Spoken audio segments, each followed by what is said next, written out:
नमस्कार, मैं विक्रम सिंह इतिहास की बात ब्लॉग के चैनल में आपका स्वागत करता हूं।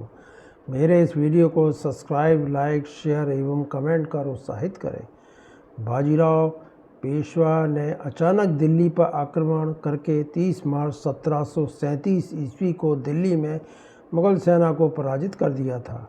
इससे मुग़ल बादशाह मोहम्मद शाह रंगीला भयभीत हो गया और उसने मराठा सेना से निपटने के लिए दक्षिण भारत में रह रहे निजाम उल मुल्क को तुरंत दिल्ली पहुंचने का संदेश भेजा।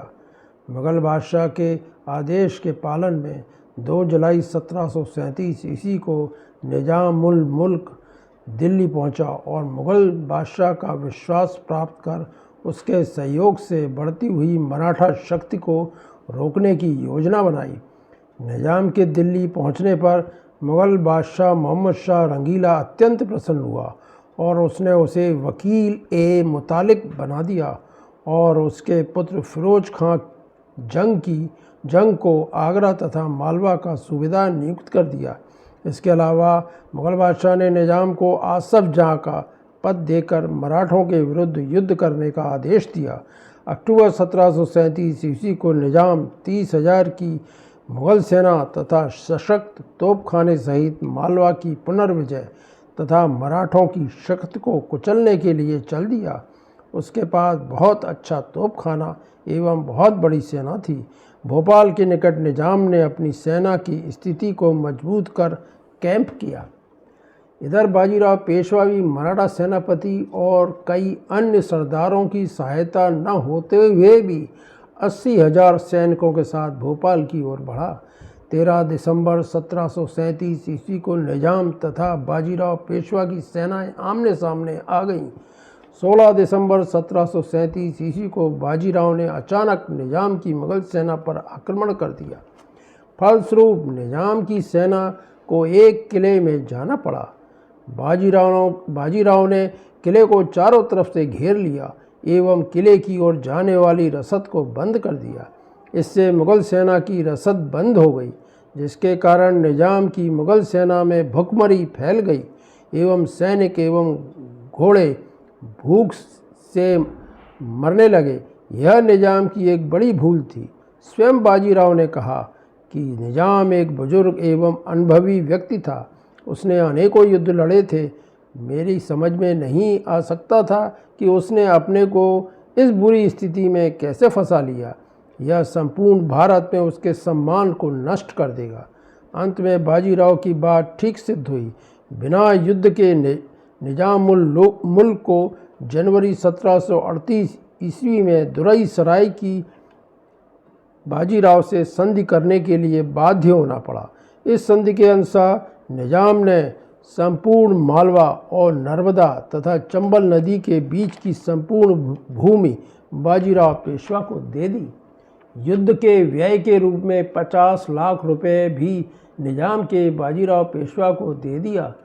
संधि का महत्व: बाजीराव ने अपनी सैनिक शक्ति से मुग़ल साम्राज्य के सबसे बड़े मुग़ल सूबेदार निजाम उल मुल्क को आत्मसमर्पण करने के लिए विवश कर दिया। संधि की शर्तें निजाम जैसे संपन्न और शक्तिशाली मुग़ल सूबेदार के लिए बड़ी शर्म और अपमानजनक थी। निजाम की भोपाल में पराजय के बाद बाजीराव पेशवा भारतीय राजनीति में वह एक महान प्रबल शक्ति माना जाने लगा। भोपाल विजय के पश्चात जनवरी 1738 ईस्वी में हुई निजाम के साथ संधि ने बाजीराव को मराठा राज में प्रतिष्ठा और सम्मान के सर्वोच्च शिखर पर पहुंचा दिया। अब बाजीराव ने सभी मराठा जागीरदारों को जो मराठा पक्ष त्याग कर निजाम से जा मिले थे वापस बुलाया। इन मराठा सरदारों ने पेशवा के प्रति निष्ठा की शपथ खाई और निजाम जो बार बार मराठों से हुई संधियों को तोड़ता था और सही रास्ते पर आ गया।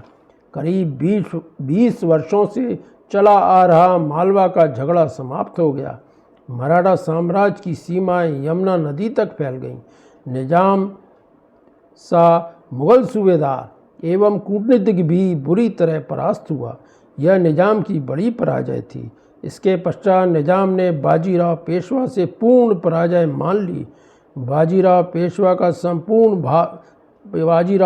संपूर्ण भारत में विख्यात हो गया, क्योंकि उसने उस समय के भारत के सबसे बड़े कूटनीतिज्ञ और कुशल मुगल सेनापति को बुरी तरह से, वह भी बिना युद्ध के, पराजय मानने के लिए बाध्य किया था।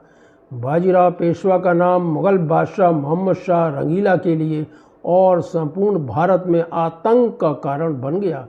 बाजीराव इस समय अपनी शक्ति एवं सम्मान की चरम सीमा पर था और यह उसकी मराठा शक्ति के विकास की नीति की भी चरम सीमा थी।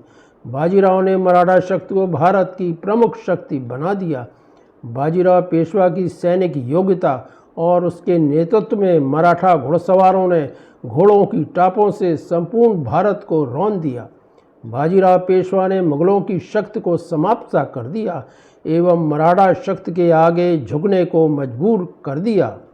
मेरे इस वीडियो को सब्सक्राइब, लाइक, शेयर एवं कमेंट कर उत्साहित करें। धन्यवाद।